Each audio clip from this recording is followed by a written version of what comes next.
Mungkin Sergilangnya masih terkendala dengan koneksi, jadi kita tunggu dia dulu ya. Tunggu sebentar lagi. Sambil menunggu boleh Kak Jovi putarin lagu dulu mungkin biar tidak bosan.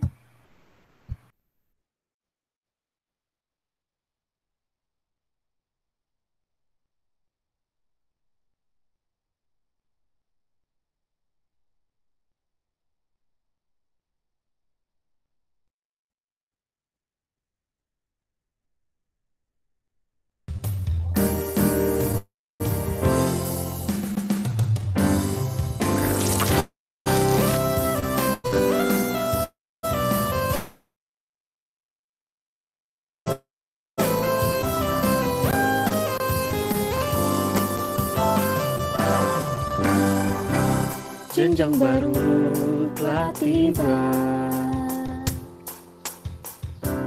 kini saatnya memakai putih abu-abu.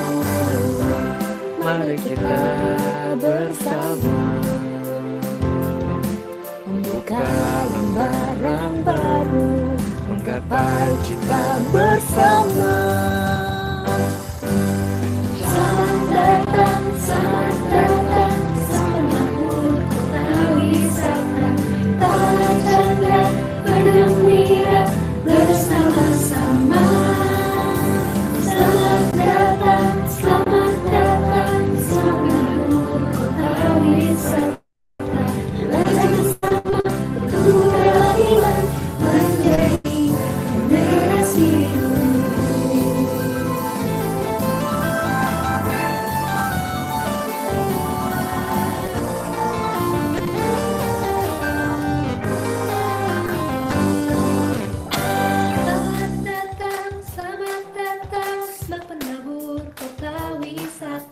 kala canda bergembira bersama-sama. Selamat datang, selamat datang, selamat menuju kota wisata. Belajar bersama, bertumbuh dalam iman, menjadi generasi unggul, menjadi generasi unggul, menjadi generasi unggul.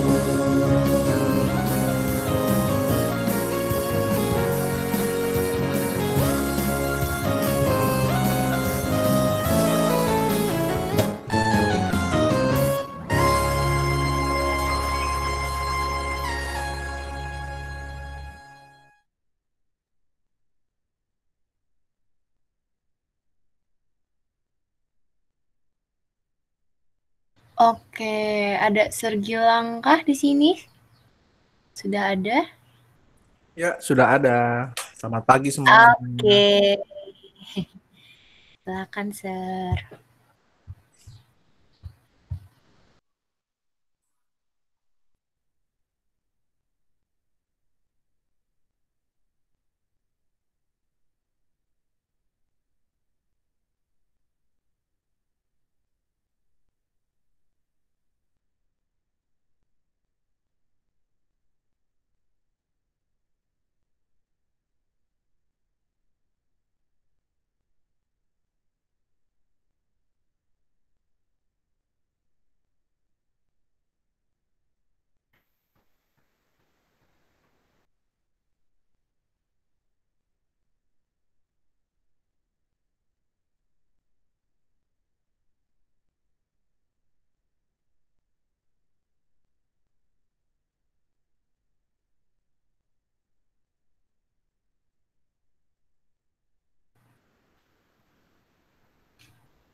Sergilang, ini mau diputar dulu videonya atau gimana?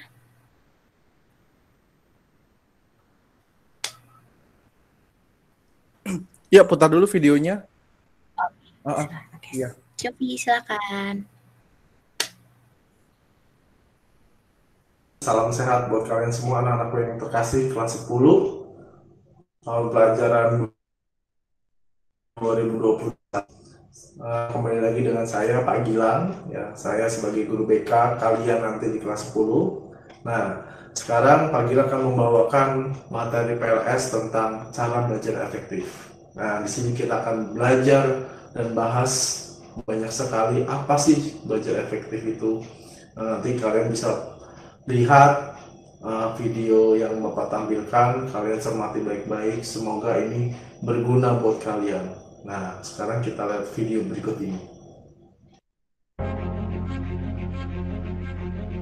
Kebanyakan orang itu takut dan mudah menyerah. Kebanyakan orang itu tidak mau melakukan hal sulit dan tidak mau berubah. Lalu, bagaimana dengan kamu? Apakah kamu seperti kebanyakan orang, hidup pas-pasan, bahkan kurang? Atau kamu akan menjadi seseorang yang kamu inginkan? Kalau kamu ditanya apa moto Apple iPhone, mungkin kamu bisa jawab, think different. Kalau kamu ditanya apa moto Yamaha, kamu bisa jawab dengan mudah, selalu di depan. Sekarang kalau kamu ditanya apa moto hidup kamu,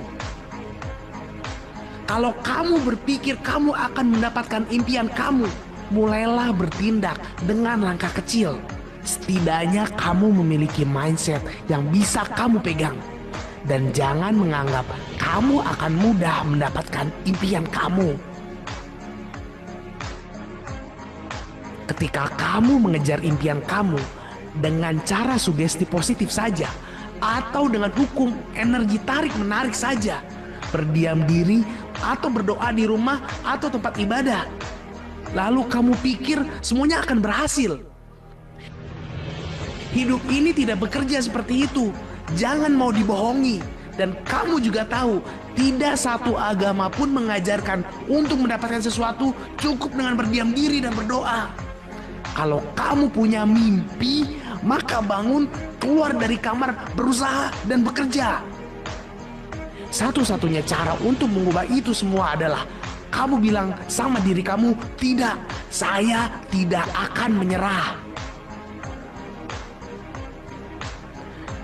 Apakah kamu benar-benar ingin mendapatkan itu? Apakah kamu rela tidur malam, bangun lebih awal, padahal keluarga kamu masih tidur lelap? Apakah kamu rela kehilangan teman-teman kamu dan dianggap gak asik lagi karena kamu sibuk ngejar cita-cita kamu? Sekarang kamu bisa memilih. Apakah kamu benar-benar ingin mengejar impian kamu, atau kamu lupakan semua mimpi kamu? Semua kesedihan, kesusahan, keringat, lelah itu adalah bagian dari keberhasilan kamu. Lalu karena kamu gagal buka usaha yang bisa dihitung jari, kamu udah anggap kamu udah gak bakat. Lalu kamu baru aja ngelamar 100 perusahaan, kamu menyerah cari kerja. Lalu kamu sekarang baru aja dapat nilai D, kamu mau berhenti kuliah. Ayolah, saya hanya ingin memberitahu kamu, kamu sudah jalan terlalu jauh untuk menyerah sekarang. Kamu sudah menginvestasikan fisik dan materi terlalu banyak untuk menyerah sekarang. Kamu sudah terlalu banyak berkorban untuk menyerah sekarang. Jangan galau, jangan menyesal, jangan bersedih. Yakin Tuhan akan selalu bersama kamu. Ini saatnya kamu dapatkan hasil jerih payah kamu. Mulai sekarang saya berjanji akan menyelesaikan yang sudah dimulai.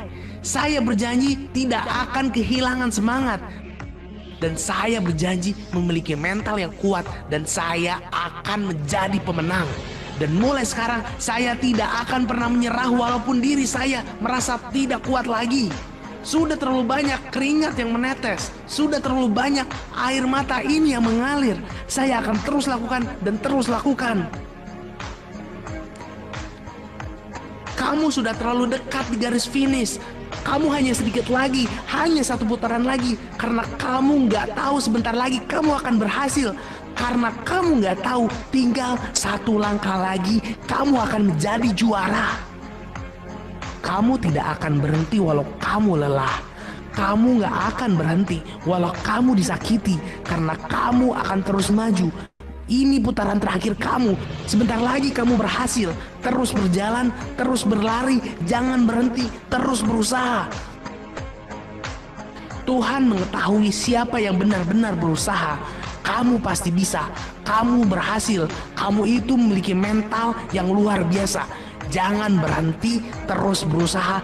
Kamu pasti bisa.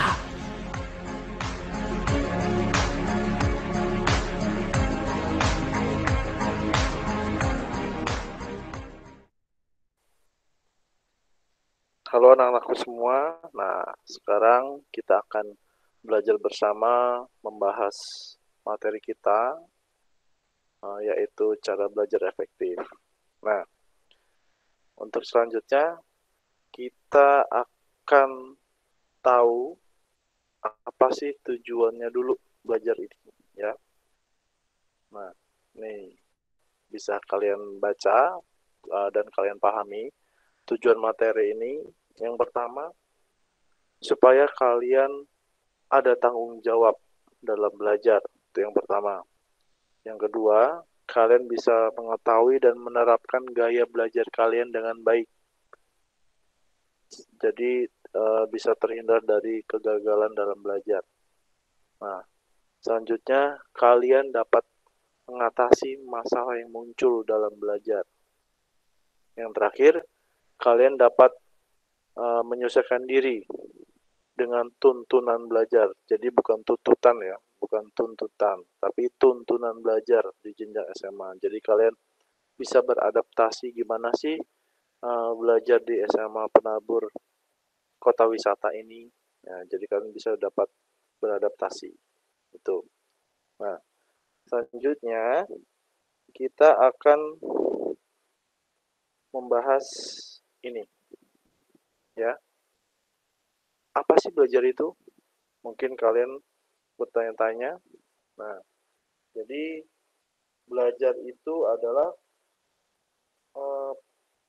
perubahan yang positif untuk pengetahuan, keterampilan, dan sikap. Ya.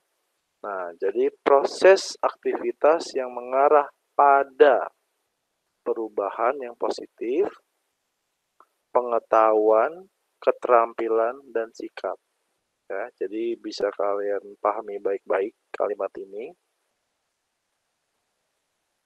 Nah, selanjutnya kita lanjut di kata efektif.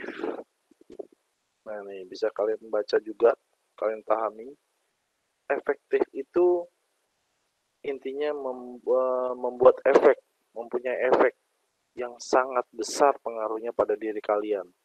Tapi hasilnya yang berguna bagi kalian pribadi, ya.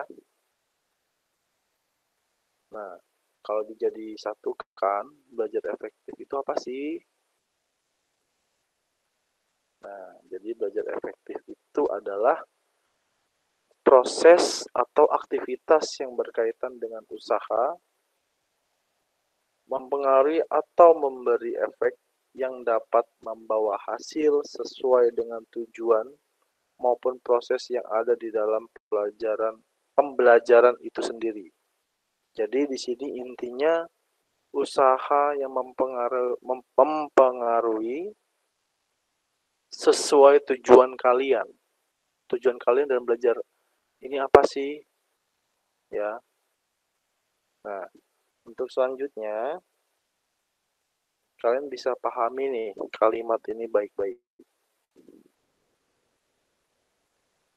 Setiap orang memiliki gaya belajar yang berbeda-beda. Ya, jadi kalian sudah tahu dan paham ya untuk kalimat ini. Mungkin dari kalian SMP kalian sudah tahu ya belajar saya dengan teman saya itu berbeda-beda gitu. Nah, disinilah kita akan bahas lebih lanjut jenis-jenis belajar. Mungkin sudah ada yang tahu nih. Ya, saya yakin sudah banyak yang tahu nih jenis-jenis gaya belajar itu apa aja sih gitu ya. Nah, sekarang Pak Gilang akan bahas ya nih jenis gaya belajar. Mungkin sudah tahu yang pertama apa? Ya, yang pertama adalah visual, gaya belajar visual. Nah, kedua adalah gaya belajar auditori. Yang ketiga, gaya belajar kinestetik. Nah, sekarang kita bahas satu visual itu apa, auditori itu apa, kinestetik itu apa. Untuk yang pertama, visual ini sudah banyak juga yang tahu ya. Yang pertama, visual itu bisa mengingat lebih cepat dengan cara melihat, ya.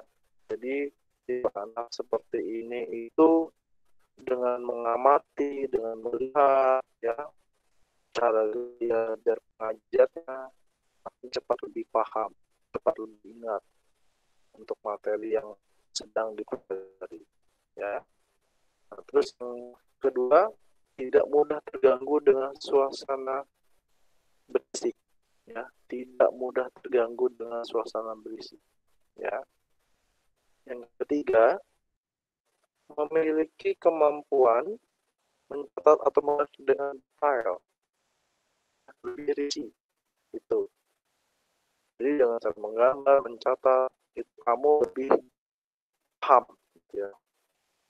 Nah, ini ciri dengan belajar gaya visual, ya.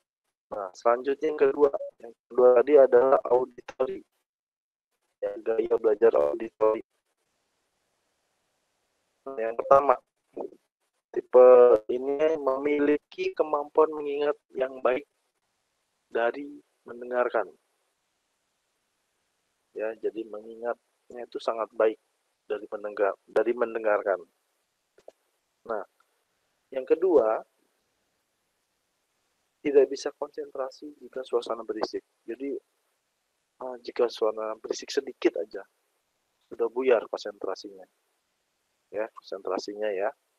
Nah, yang ketiga, senang mendengarkan atau dibacakan cerita dan senang berdiskusi. Nah, ini mungkin untuk kalian yang punya teman seperti ini adalah pendengar yang baik nih, teman curhat nih biasanya, gitu ya. Nah, yang keempat, bisa mengulangi informasi yang didengarnya.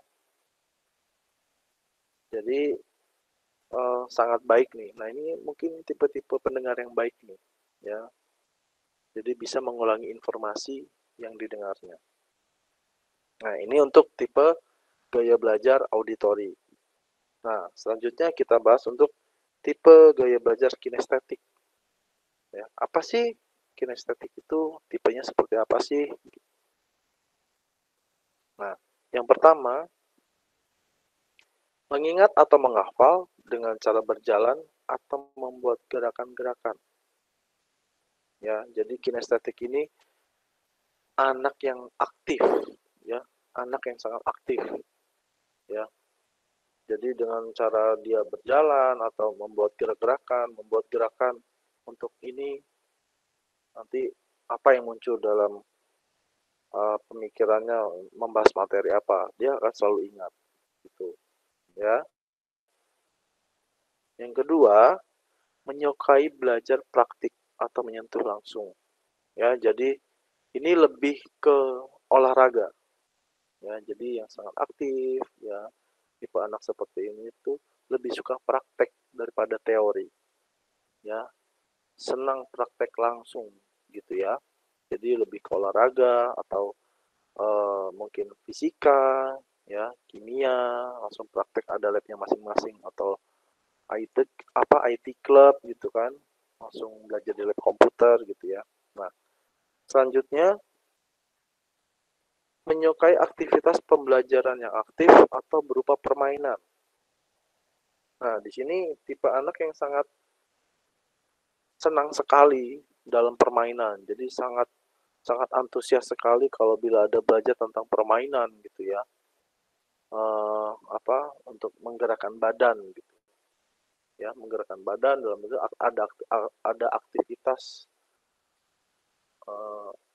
gerak gitu ya. Nah, ini untuk tipe-tipe kinestetik, ya. Nah, selanjutnya di sini Bapak akan memperlihatkan beberapa pertanyaan sih. Jadi kalian bisa keluarkan kertas dan ballpoint, ya. Kalian bisa mencatat atau mencoret-coret. Nanti tinggal jawab ya atau tidak. Jadi nanti di sini ada 3 lembar kuesioner. Jadi kalian bisa jawab sendiri ya di rumah. Nanti hasilnya akan Bapak tayangkan. Jadi lebih banyak mana nih, gitu ya. Nah ini adalah kuesioner gaya belajar. Nah sekali lagi yang belum mengeluarkan kertas atau ballpoint silahkan bisa kalian coba ya, supaya kalian tahu apa gaya belajar apa sih yang ada pada diriku gitu ya. Nah Bapak akan tampilkan kuesioner yang pertama, yaitu gaya belajar pertama. Ada 6 pertanyaan, silahkan kalian jawab ya atau tidak. Ya. Yang pertama, saya sulit mengingat perintah kecuali jika dituliskan. Yang kedua, saya lebih suka membaca daripada dibacakan. Yang ketiga, saya suka mencoret-coret selama menelepon. Yang keempat, saya lebih mengingat apa yang saya lihat daripada yang saya dengar. Yang kelima, saya berpikir sambil membayangkan kata-kata dalam pikiran. Keenam, saya mudah menghafal dengan memindahkan bahan teks ke dalam gambar, simbol, atau bagan. Nah, ini boleh kalian jawab nih, ya. Kira-kira banyak yang mana? Ya, tinggal jawab ya atau tidak. Ini untuk kuesioner gaya belajar yang pertama. Boleh kita lanjut ya. Untuk yang kedua, ini adalah gaya belajar yang kedua. Ada pernyataan yang pertama, saya berbicara pada diri sendiri saat bekerja. Silakan kalian jawab. Yang kedua, saya mudah terganggu oleh keributan. Yang ketiga, saya menggerakkan bibir atau melafalkan kata saat membaca. Keempat, saya suka membaca keras-keras dan suka mendengarkan. Kelima, saya lebih mudah mengingat mempelajari sesuatu melalui diskusi daripada membaca. Keenam, saya merasa lebih mudah untuk bercerita daripada menulis. Nah, ini boleh kalian jawab nih untuk kuesioner gaya belajar kedua. Nah, sekarang kita lanjut untuk kuesioner gaya belajar yang ketiga. Nah, ini dia. Pernyataannya ada 6 juga. Yang pertama, saya banyak menggunakan bahasa isyarat tubuh. Yang kedua, saya tidak bisa duduk tenang dalam waktu yang lama.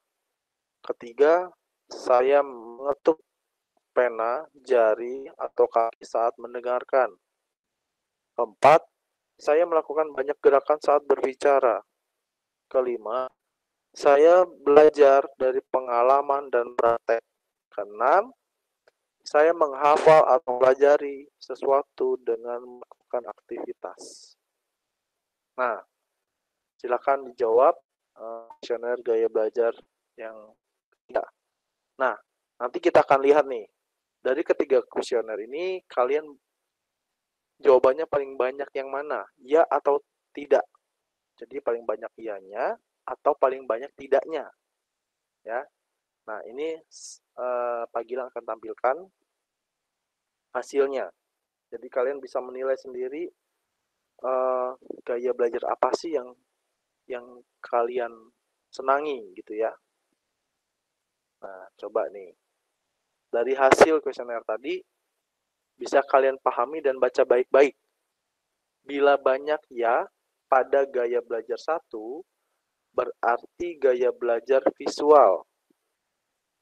Ya, jadi pada kuesioner gaya belajar 1, bila jawaban kalian banyak ya, jadi hasilnya adalah gaya belajar kalian adalah visual.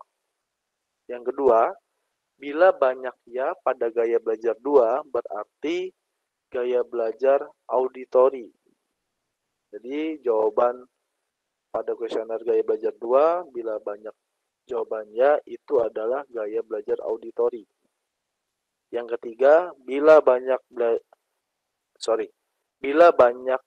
ya pada gaya belajar 3, berarti gaya belajar kinestetik. Jadi pada kuesioner 3, jika jawaban kalian banyak jawaban ya, itu adalah gaya belajar kinestetik. Nah, jadi kalian bisa menilai sendiri gaya belajar kalian selama ini apa sih, gitu ya. Visual kah, auditori kah, atau kinestetik. Nah, itu. Ya.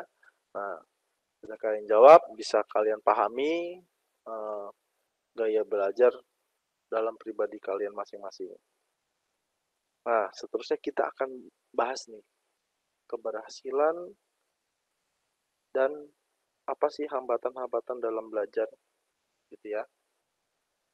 Nah, ini keberhasilan dalam belajar itu tergantung. Nah, ini tergantung. Yang pertama, tergantung pada intelijensi. Kedua, bakat dan minat. Ketiga, sikap belajar. Keempat, kepribadian. Dan kelima, kesehatan fisik. Jadi, kalau kalian punya nih 5 poin ini, Pak Gilang yakin kalian bisa mengikuti belajar dan memperoleh hasil yang baik di SMA Penabur Kota Wisata. Ya, jadi harus ada kesehatan, fisik yang baik, kepribadian yang baik, sikap belajar yang baik, bakat dan minat, dan intelijensi. Itu, ya. Nah, selanjutnya kita mau lihat nih hambatan-hambatannya, ya.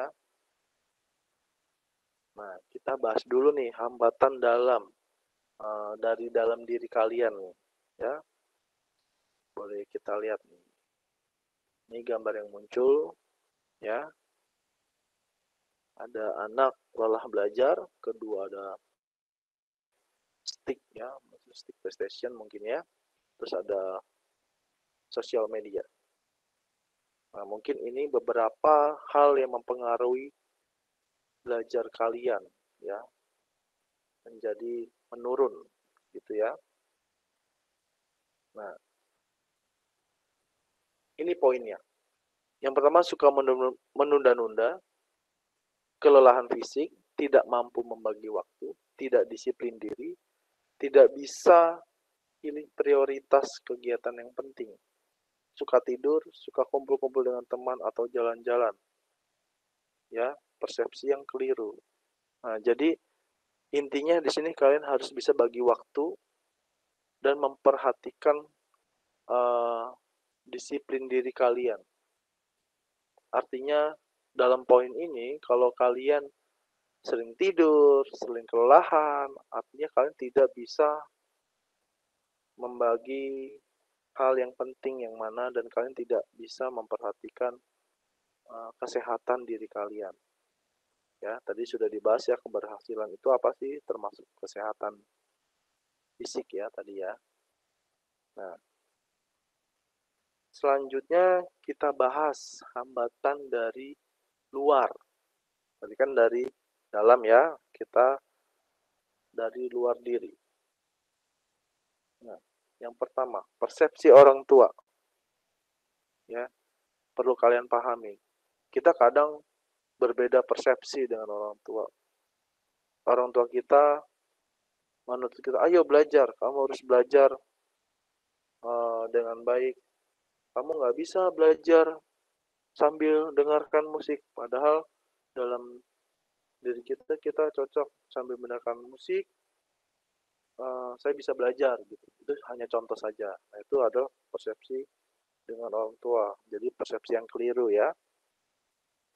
Selanjutnya, ekonomi keluarga. Terus ajakan teman. terus gaya hidup teman, terus pola atau budaya dalam masyarakat, pengaruh media, melanggar tata tertib sekolah. Nah, beberapa poin ini harus kalian perhatikan baik-baik. Ya, intinya cara kalian bergaul dengan teman di sekolah ataupun di rumah. Ya, termasuk pengaruh media. Ya, yang selanjutnya adalah tadi yang terakhir, sarana belajar yang tidak memadai. Ya. Nah, yang tadi bisa kalian pahami dulu baik-baik, ya. Pelan-pelan kalian cermati yang Pak Gilang sampaikan. Nah, selanjutnya Pak Gilang mempunyai beberapa kiat-kiat ya yang bisa mendukung kalian, ya.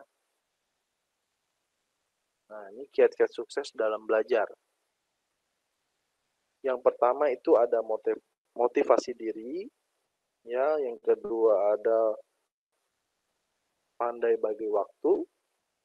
Yang ketiga, pandai memilih prioritas, ya. Prioritas itu yang paling utama dalam diri kalian itu apa sih? Harus kalian selesaikan dulu. Gitu. Ya. Yang ketiga, sekali lagi, disiplin diri. Kalau kalian tidak disiplin, kalian tidak akan bisa menyelesaikan kewajiban kalian. Akan terbengkalai dan tugas-tugas semakin akan menumpuk. Itu. Terus menjaga kesehatan. Kalian juga harus bisa mandiri. Ya. Kalian harus tekun dan ulet dalam belajar. Poin 8, sekali lagi, tanggung jawab. Ya, kalian harus berani tanggung jawab dalam belajar kalian. Ya, yang ke-9 adalah kreatif. Ya, kreatif ini maksudnya kalian bisa buat apa sih? Ya, menghasilkan apa dalam belajar gitu kan? Supaya belajar kalian mudah dipahami, materi kalian mudah dipahami dan dimengerti, kalian harus buat apa? Mungkin main mapping atau apa gitu ya. Itu dinamakan kreatif. Ya. Nah, sekarang kita lihat belajar dari rumah. Nanti kita juga akan lihat belajar dari sekolah. Gitu ya. Nah, belajar dari rumah. Yang pertama, mempunyai waktu belajar rutin setiap hari. Pilih waktu belajar di mana pikiran dan fisik siap menerima pelajaran, ya. Terus awali dengan doa. Kondisikan atau cari tempat belajar yang mendorong berkonsentrasi. Beri waktu istirahat minimal 15 menit setelah belajar 2 jam. Nah, di sini perlu kalian perhatikan baik-baik. Jadi, belajar terus-menerus itu juga tidak baik ya buat kinerja otak kita gitu ya. Jadi, otak juga perlu rileks, ya, perlu istirahat. Gitu. Jadi, kalian tidak bisa memaksakan belajar sampai berjam-jam lamanya. Contohnya misalnya besok kalian ada ujian. Kalian habiskan malam ini dengan sistem SKS, sistem kebut semalam. Ya, tidak bisa seperti itu.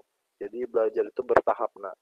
Ya, jadi tidak bisa sekaligus semua materi 5 bab kalian habiskan dalam 1 malam. Kasihan, nak. Nanti kamu yang ada kelelahan saat ujian. Ya. Terus selanjutnya adalah buatlah tanda-tanda terhadap hal yang penting. Nah, ini intinya ya bisa kalian stabilo, kalian tandai poin-poin yang penting dalam materi yang sedang dibahas. Terus yang terakhir adalah lakukan pengulangan atau latihan setelah selesai. Tadi kelewat ya, jadi Pak Gilang ulang. Yang terakhir tadi, lakukan pengulangan atau latihan setelah selesai belajar. Ya, jadi diulang lagi supaya kalian paham. Ya. Jadi belajar itu tidak hanya cukup sekali, tapi harus diulang-ulang. Nah, selanjutnya kita bahas untuk belajar di kelas. Ya, yang pertama, tenang dan tertib sewaktu menerima pelajaran. Bawa buku-buku dan alat tulis yang diperlukan. Mencatat penjelasan guru atau memberi tanda pada buku cetak. Tadi sudah dibahas ya, jadi menandai hal-hal yang penting gitu ya. Menghindar dari gangguan teman untuk ngobrol atau iseng dan lain-lain. Jadi kalian bisa pilih-pilih nih supaya kalian mengerti dalam materi. Kalau bila ada teman yang mengajak ngobrol atau iseng, abaikan saja ya. Yang selanjutnya, perut tidak dalam keadaan lapar atau terlalu kenyang. Jadi keadaan lapar salah, terlalu kenyang juga salah. Jadi yang biasa-biasa aja. Karena itu sangat mengganggu konsentrasi kalian. Kalau kenyang sekali, kalian pasti akan tidur. Panggilan itu tahu banget tuh. Kalau udah banyak makan, pasti udah pada tidur. Ya. Yang selanjutnya, aktif bertanya-tanya hal yang belum jelas. Jadi kalian jangan takut bertanya pada guru dalam kelas. Kalau memang belum jelas, tanyakan kembali supaya kalian paham. Ya. Yang terakhir tadi, jujur mengerjakan ulangan atau tugas. Itu, ya.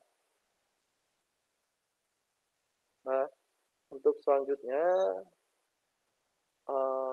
ada beberapa kesimpulan yang Pak Gilang ambil. Ya. Ini sudah mau selesai ya materinya. Nanti kalian bisa pahami lagi dari awal hingga terakhir. Ya. Ini kesimpulan, hanya beberapa saja. Yang pertama, memahami gaya belajar kalian sendiri dan tips-tipsnya gimana.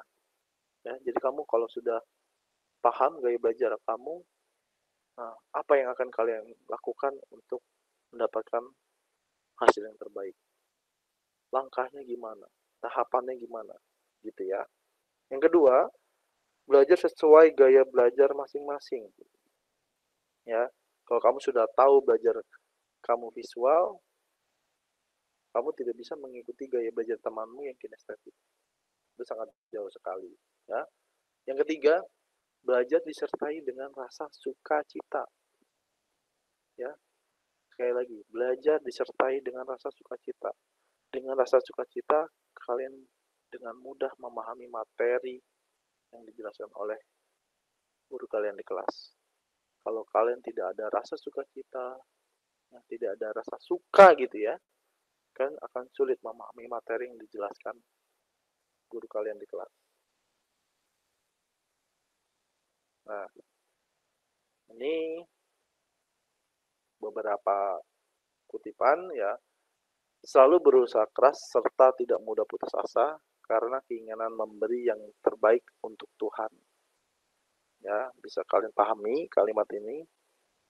Nah, yang terakhir, nah ini perlu kalian cermati baik-baik ya kalimat ini dari Pak Gilang ya. Nah, coba kalian baca dan pahami baik-baik sekali lagi kalimat ini. Kita semua mempunyai jumlah waktu yang sama, tetapi tidak mempunyai kepandaian yang sama. Walaupun demikian, mereka yang menggunakan waktu dengan baik sering mengalahkan mereka yang mempunyai kepandaian. Ya, jadi pahami. Sekali lagi pahami, cermati baik-baik kalimat yang terakhir ini. Slide terakhir ini ya. Nah, sampai di sini materi PLS kita. Ya, semoga kalian mendapat ilmu dari cara belajar efektif. Nanti kita bisa ketemu di kelas. Ya, kalian juga masih bisa bertanya. Kalau kurang jelas nanti kita akan ada pertemuan di kelas dengan Pak Gilang. Bisa kita bahas lagi pembelajaran cara belajar efektif. Ya. Sekian materi PLS pada hari ini. Terima kasih untuk anak-anakku yang terkasih sudah memperhatikan penjelasan materi PLS dari Pagilang hari ini. Tuhan memberkati. Oke. Thank you Sir Gilang. Jadi sesi untuk pembelajaran efektif kita udah selesai. Sekarang kita mau istirahat dulu sampai nanti 11.20 kita mulai join lagi di Meet-nya. 11.30 kita mulai sesi kita yang selanjutnya. Silakan istirahat. Selamat istirahat guys. Jangan lupa absennya ya. Selamat istirahat. Terima kasih Sir Gilang atas sesinya. Terima kasih anak-anakku. Thank you, Sir. Thank you. Selamat istirahat. Iya, sama-sama.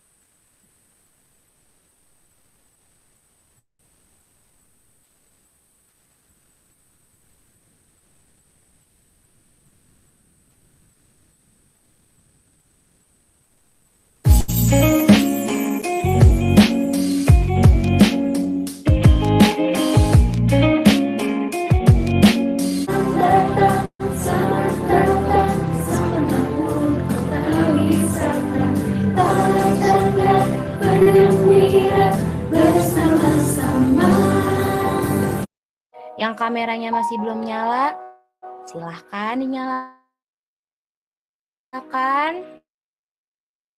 Kita udah mulai menjalankan praktik tertib di PLS. Absen selama ini, kita memulainya juga dengan Indonesia Raya. Nah, Indonesia Raya akan dipimpin oleh saya. Ya, baiklah, mari kita berdiri, kita bersiap. Kita akan menyanyikan lagu Indonesia Raya. Marilah bersama-sama kita menyanyikan lagu Indonesia Raya. Aba-aba kan saya ambil alih.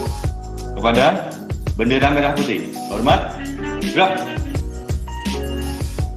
Ya, selamat datang di Penabur Kota Wisata ya. Di sini kita semua keluarga, jadi saling membantu, saling bekerja sama. Tidak ada yang lebih senior atau junior atau apa.